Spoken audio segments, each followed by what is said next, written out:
Well, good evening, everyone. Wow, 10 people in already. That's fantastic. You guys have outdone yourselves.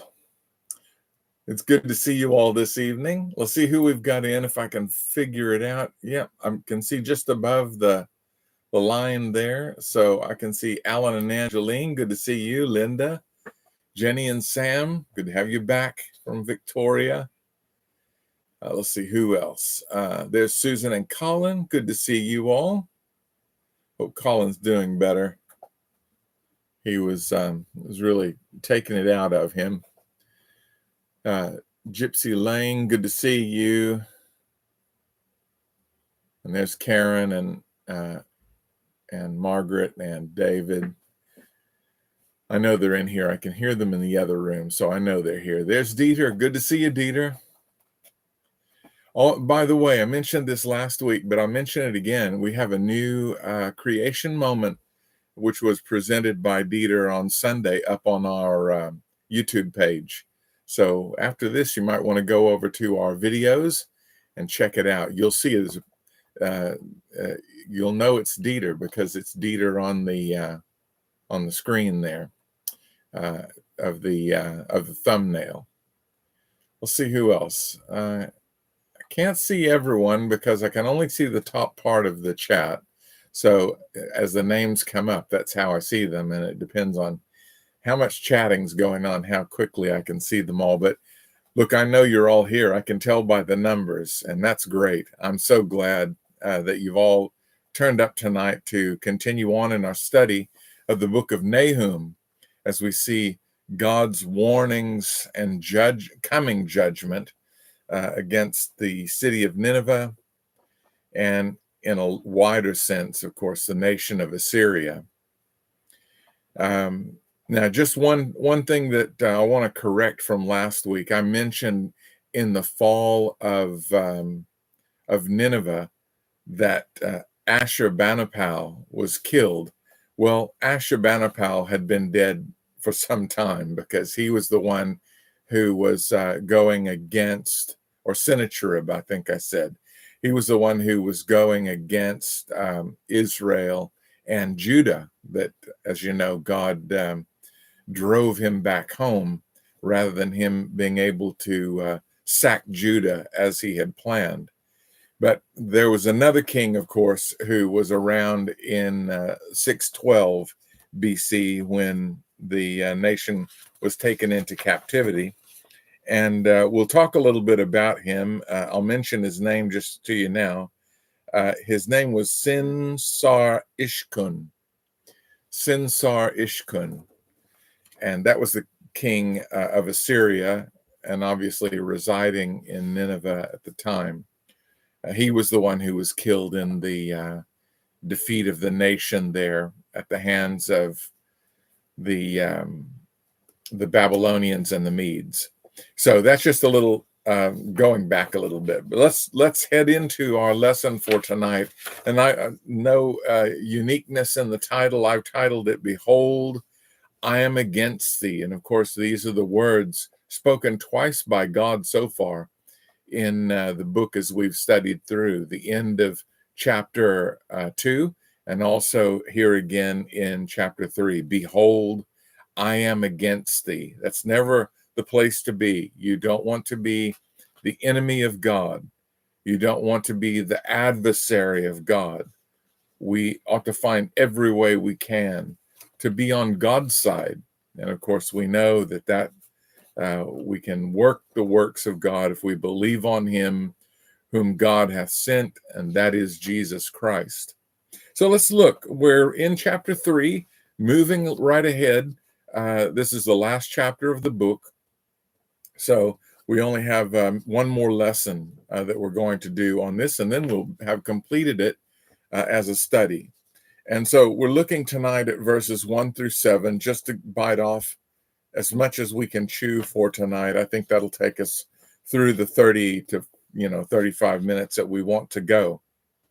So let's look first of all at verses 1 through 3. So verses 1 through 3 actually talk about the judgments or actually talk about both Nineveh as it stood at that moment and also coming judgments.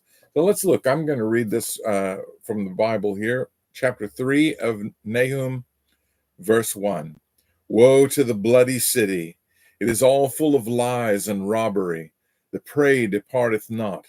The noise of a whip, the noise of the rattling of wheels, and the prancing horses, and the jumping chariots. The horseman lifteth up both his bright sword and the glittering spear. And there is a multitude of slain, and a great number of carcasses, and there is none end of the corpses. They stumble upon their corpses. So we want to stop there. Don't want to go too far ahead in the reading so that we can get a sense of what's going on here. God starts with a picture of Nineveh as she leads into her day of judgment. So what was Nineveh like? Well, we know, first of all, that there was bloodshed and looting within the city. And we're not talking here about when it was overrun. Of course, there was bloodshed then. There was blood in the streets when the nations of Babylon and the Medes joined forces to destroy their old enemy, Nineveh and the Assyrian nation. But the bloody city here that's referred to is what was going on within the walls of Nineveh, which was a royal city. And this shows you, I think, what happens to a nation in decline. So he mentions great bloodshed and looting. We read that in the first verse. Woe unto the bloody city! It is all full of lies and robbery. The prey departeth not. So the word lies here, I find this interesting. It refers to hypocrisy. So there was a hypocritical side to the nation and to the city, particularly in their leadership. And the people were following the leadership. That was, they were the movie stars of that day. They were idolized by the people. In fact, they put themselves forward in many cases to be gods, or at least servants of the Most High God to man. He mentions also here robbery, which refers to a seizing and a carrying away of people, persons, or things by force. So it's an interesting mix, isn't it? We've got the hypocrisy followed by the robbery or the thievery. And I mentioned this shows the decay of the nation when it begins to feed upon itself, that is, upon its own people. Governments are set up for the people. Governments are set up to keep the people safe. And there's something wrong and dastardly about governments who then turn and feed off the people. That is, they consume them. Blood was being shed in the streets by their rulers. They were beginning to rule by force, another sign of a decaying nation. But the people were under great duress, and unfortunately, the people were following the lead of their leadership. That was unfortunate, because as the leadership became more bloodthirsty, became more hypocritical, became more of a take what you want and let everyone else suffer, as they became more and more like that, so did the people. And it doesn't take long before the people figure out what their leaders are letting go, what their leaders are doing, and they follow their example. So the people followed the leadership who were godless and wicked. And guess what? They themselves became godless and wicked. And this was God's whole complaint against them, that those 150 years before, when they had turned at the preaching of Jonah, and Nineveh to a man were worshiping and serving God and turned from their evil ways and their violence, they had returned right back there.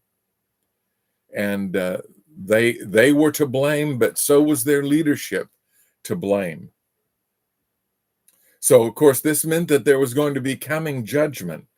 And verse 2 talks about that. This is the beginning of God speaking about what's going to happen again, as he did in chapter 2, to the city of Nineveh and to Assyria as a whole. He says, the noise of a whip, the noise of the rattling of wheels, the prancing of horses, and the jumping of chariots. You can see here the confusion in the streets. And for all the confusion, I'm sure that was there from the Ninevites themselves through their wickedness, there was going to be great pain falling upon them from the Babylonians and the Medes. Nahum chapter 2, just reminds you of this, the latter portion of verse 3 and verse 4. I'm going to read that to you. He says, the chariot shall be with flaming torches in the day of his preparation. That tells you something. And again, you're reading it here in this verse. Also in verse 4 of Nahum chapter 2, it says, the chariots shall rage in the streets. They shall jostle one against another in the broad ways. They shall seem like torches. They shall run like lightnings. And again, Nahum is revisiting the judgment of God as it will one day appear in the streets of Nineveh. Nineveh, who sat behind their giant walls, some believe as high as 20 feet tall and wide enough to drive 2 chariots side by side along the top of the wall. They had great trust in these walls. And it was hard to believe that this was ever going to be the case. It was so well defended. But there is no defense to the adversaries of God. There's no defense for the enemies of God. And so that trouble was coming. He mentions it again, multitudes of dead and dying. Now, that's a horrible picture to see, but yet it's the one that Nineveh could most certainly expect. So let's look at verse 3. It says, the horseman lifteth up both the bright sword and the glittering spear, and there is a multitude of slain, a great number of carcasses, and there is none end of their corpses. They stumble upon their corpses. How about that? So many dead in the streets that people are stumbling over them. They can't even make their way through. Not the people in their attempts to run and to get out of the city and protect themselves, nor even the attackers who were stumbling over the dead bodies that they had just pierced through with those bright swords and glittering spears. So you see, God's judgment was coming. You remember the bright swords and glittering spears raised in anger and war was also mentioned in Nahum 2, the very first part of verse 3. It says, the shield of his mighty men is made red, and the valiant men are in scarlet. So it's talking about blood on the shields. And believe me, there would have been a lot of bloodshed. And it would have been almost a surreal sight.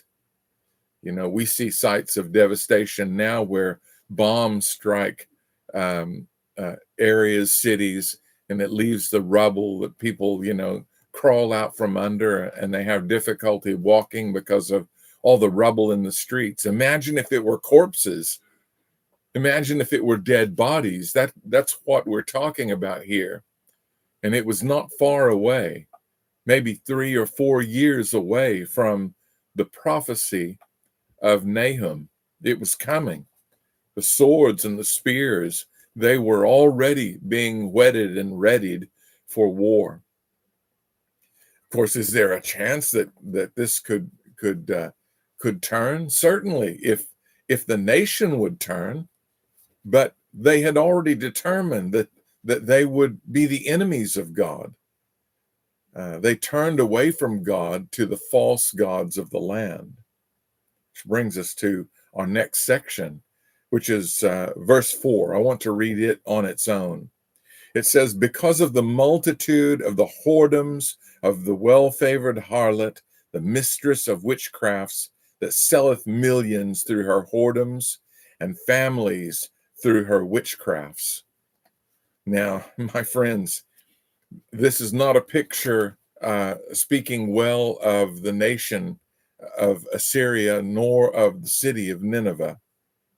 The multitude of her whoredoms, it says, and as a city and as a nation, it is easy enough to confirm the word of God here that the nation of Assyria and the city of Nineveh in particular were a multitude of whoredoms. Of course, we can talk about whoredom in the sense of that they have many alliances, many partners that they go about to shed blood with. Through the years, Assyria had linked herself with many nations, and but I think here the main thought is a spiritual one, the spiritual whoredoms brought about by Nineveh. So, as I said, she had turned to God 150 years before, and they were all worshiping God. They had all confessed their sins, and also had turned from their evil and their wickedness and their bloodthirstiness, only for generations that followed to turn right back again, like a dog to its vomit. It's certainly disrespectful to God, but to God, he has been left in favor of false gods. They have left their one true love, their one true God, for the false gods, spiritual whoredoms, if you will. Yes, she was a well-favored harlot, the nation of Assyria and Nineveh, because she had many, many gods, many that she served, and many that she committed herself to, and her little ones to. The first of these gods I think we'll mention is Asher, which is the main god of the Assyrians, of course, and it's the main god of the city of Asher, which is where the temple is. But it was a supreme deity, and I make it with a small d, right? Because it's nothing more than an idol created by man. But nevertheless, Satan uses such things to deceive people, and they certainly were deceived. As their supreme deity, it's associated with war and kingship and the divine mandate to extend Assyrian rule to everywhere, right? Which is seen to them as bringing order out of the other chaotic lands and the gods that they serve. So when they look to Israel, they see a chaotic land. They think themselves to be so much better. When they look to Egypt, when they look to any other nation, you name the nation, they say to themselves, they're in a state of confusion. Our God, Asher, has given us a mandate to destroy them, to take them over, and to rule them.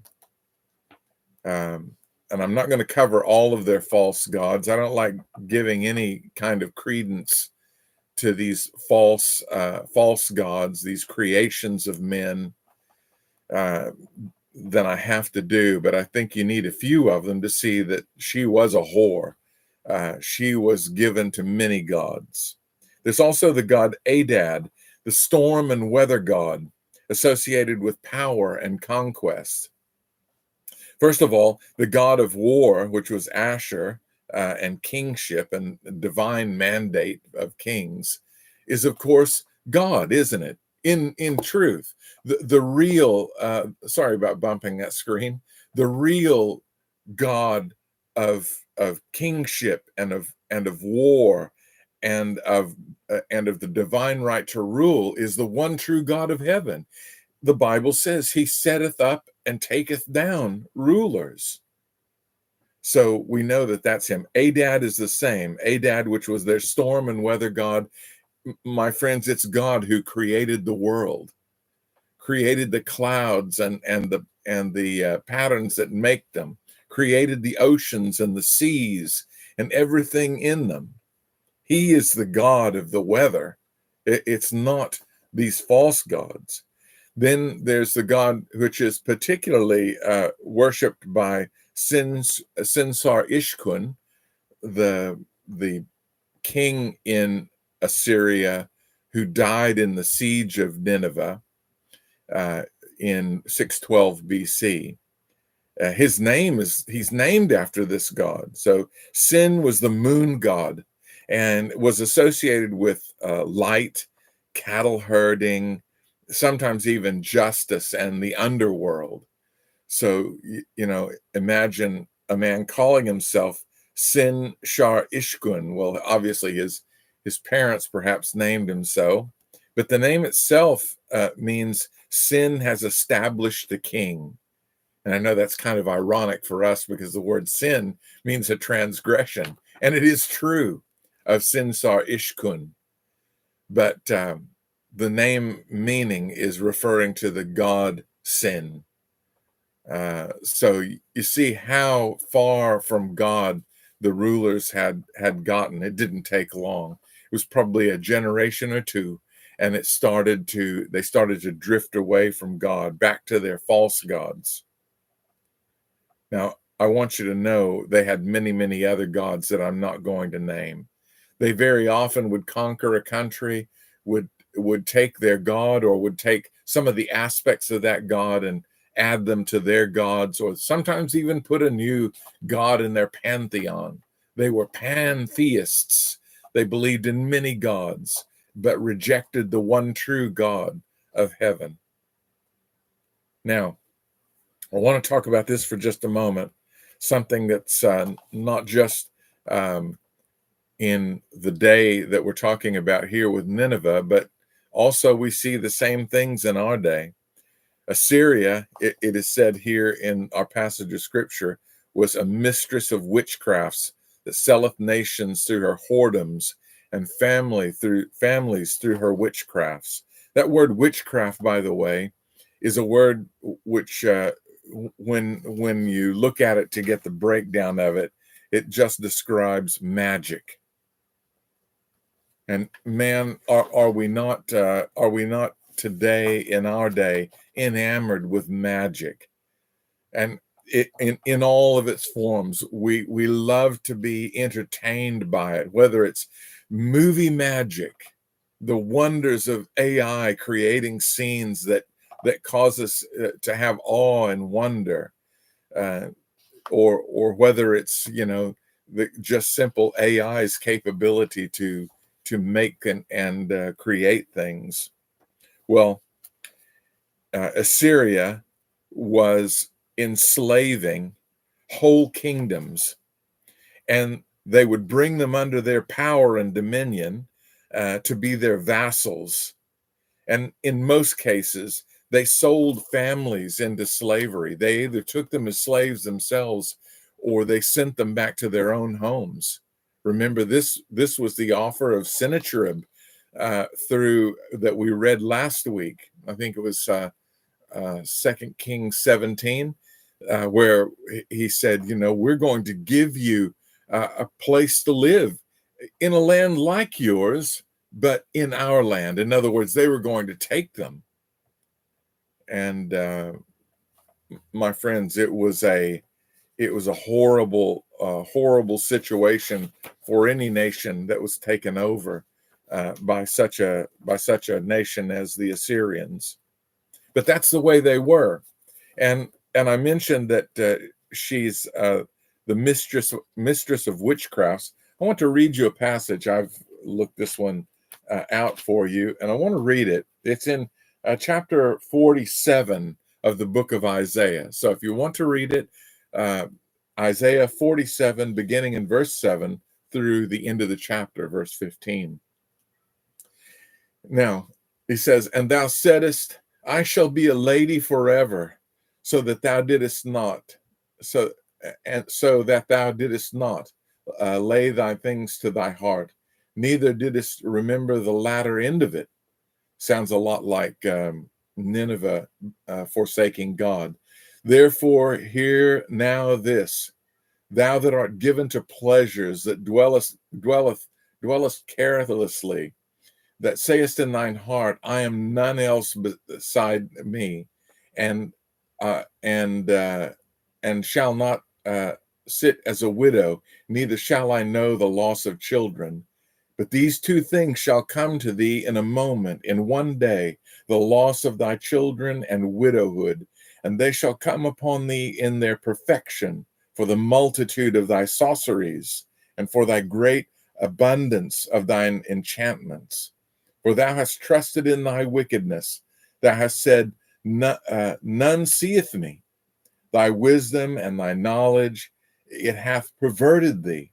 And thou hast said in thine heart, I am, and none else beside me. Note that. They have said in their heart, I am, and none else beside me. Verse 11, therefore shall evil come upon thee, and thou shalt not know from whence it riseth, and mischief shall fall upon thee, and thou shalt not be able to put it off, and desolation shall come upon thee suddenly, which thou shalt not know. Stand now with thine enchantments, and with the multitude of thy sorceries, wherein thou hast labored from thy youth, if so be that thou shalt be able to profit, if so that thou mayest prevail. Thou art wearied in the multitude of thy counsels. Let now the astrologers and the stargazers and the monthly prognosticators stand up and save thee from these things that shall come upon thee. Behold, they shall be as stubble. The fire shall burn them. They shall not deliver themselves from the power of the flame, and there shall not be a coal to warm at, nor a fire to sit before it. Thus shall they be unto thee with whom thou hast labored, men thy merchants from thy youth. They shall wander every one to his quarter. None shall save thee. Oh, how descriptive of that is what's going to happen here to Nineveh. They thought, I am, and none else beside me. They lifted themselves up, and yet their nation was in decay.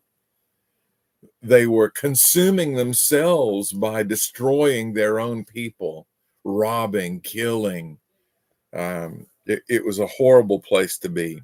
And Nahum chapter 3, verses 5 through 7, tell us a lot about this. And it harkens back to what we just read.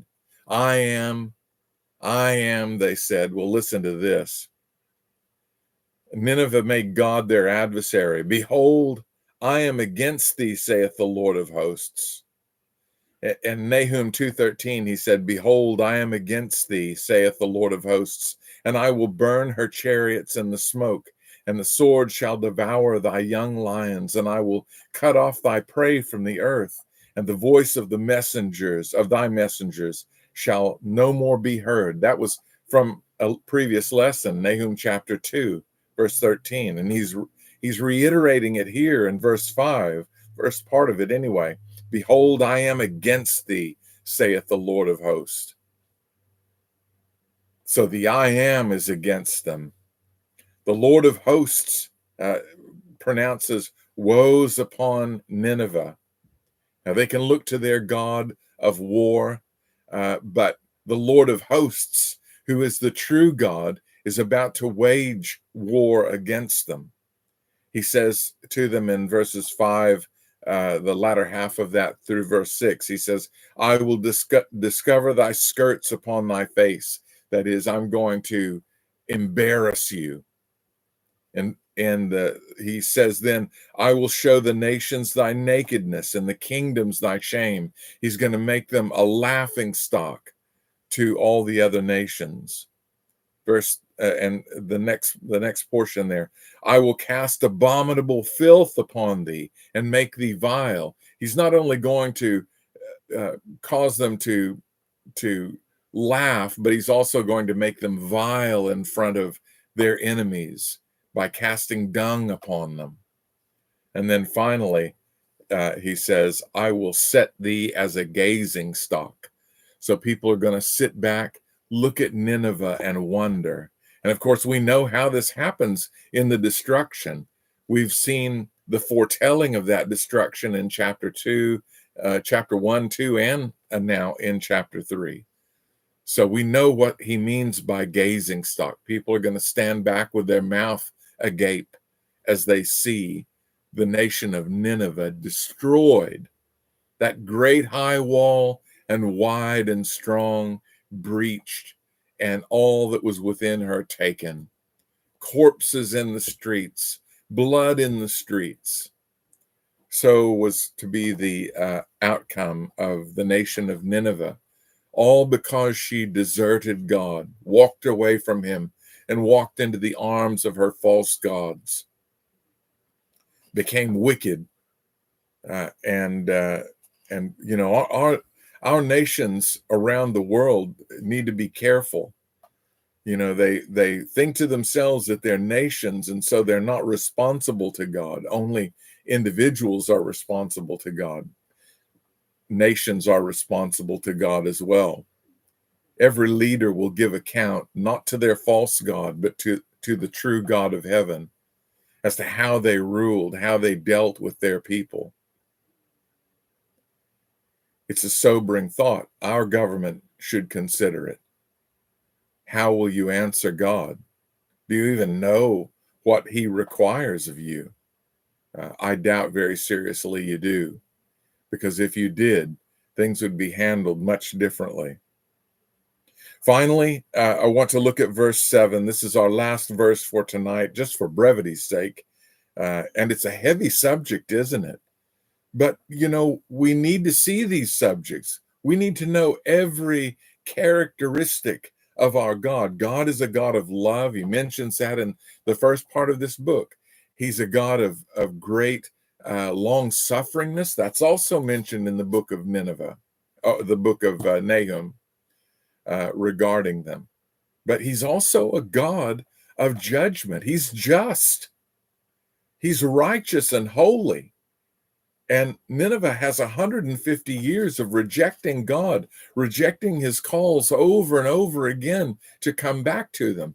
Don't think for a moment that they only received Nineveh as a messenger from the one true God of heaven. God revealed himself to the Ninevites. That's how they knew how to worship him. But they had left him for their false gods.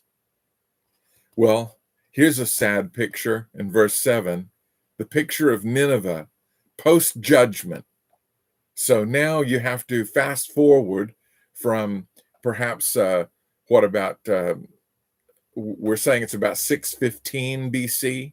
You have to fast forward now to 612 and late in the year when Nineveh has been destroyed by the Babylonians and the Medes. This is what she looks like. First of all, the site of Nineveh is a site of great destruction. The first part of that verse 7 says, and it shall come to pass that they all shall look upon thee, all they that look upon thee shall flee from thee. Imagine that. Passers-by looking into the city of Nineveh and seeing it completely bereft of individuals. There was no one living there. Broken down, burnt to a crisp. Perhaps even the corpses, no doubt, the corpses and bones of the dead, the rotting flesh, and they run in the opposite direction. That's what post-war Nineveh is like. And yet they would not turn. And yet God gave them more time to turn, and they did not turn, even knowing what the streets would look like. There also, she says, are none there to mourn. The middle part of that verse says, Nineveh is laid waste. Who will bemoan her? There's no one left to bemoan. No one is bemoaning Nineveh. No one is there wailing at their wall because they are gone. They are either dead, they are taken prisoner, They are sold as slaves. They are gone. Nineveh and the Assyrian nation is brought to its very end. And lastly, the latter end of verse 7, whence shall I seek comforters for thee? So who of the nations is willing to come and comfort? Well, first of all, who is there to comfort? The nation is broken up. Most are dead. The rest that are in slavery or have been sold, no doubt, have a short lifespan ahead of them. But there's no more Nineveh. There's no more Assyria, really, to look to. There's no one to mourn. And there's no one to comfort. And when destruction comes, there are no comforters. And now, at the end, at this time, I bet there's great sorrow that they didn't turn to God, that they didn't stay where they were with God from the beginning. But Nineveh had become the adversary, the enemy of God. And so these things were on their way for Nineveh. Well, we have one last lesson, my friends, next week, and then we'll be completed with this book of Nahum. I hope that you're getting something out of it. I don't want to say enjoying it. I know that it's a very difficult subject, but God is also a God of justice. He's a God of vengeance to his adversaries and enemies. Vengeance is mine, I will repay, saith the Lord. And think of all of the nations and people who are doing despite to the children of God, to his own children who have believed in the Lord Jesus Christ. They are adopted into his family. Many nations, our brethren, are being beheaded. They're being hunted down like animals. What do you think the great God of heaven feels about such nations and such peoples and such false religions that hunt down his children? Why, they are the enemies of God. They are the adversaries of God. And his vengeance is coming. Well, my friends, next week, chapter 3, beginning verse 8. You can read ahead if you would like. But we certainly do appreciate you coming along and being a part of our lesson. Remember, you can come to our services if you're in our area. We meet at the Morayfield East State School here in Morayfield, Queensland. And we invite you to come. 10 a.m. we meet in the morning, 10 and at 5 in the afternoon for our afternoon service. And we look forward to seeing you there if you can come. If not, don't worry. Our services are put onto our website, usually on Sunday in the afternoon or evening, or at the very latest if something comes up on Monday. So you'll get to hear the preaching anyway. And of course, you can always come and be with us here live. And we appreciate each and every one of you who do. God bless you all. That's what I say. And I hope that you have a good night. Good night.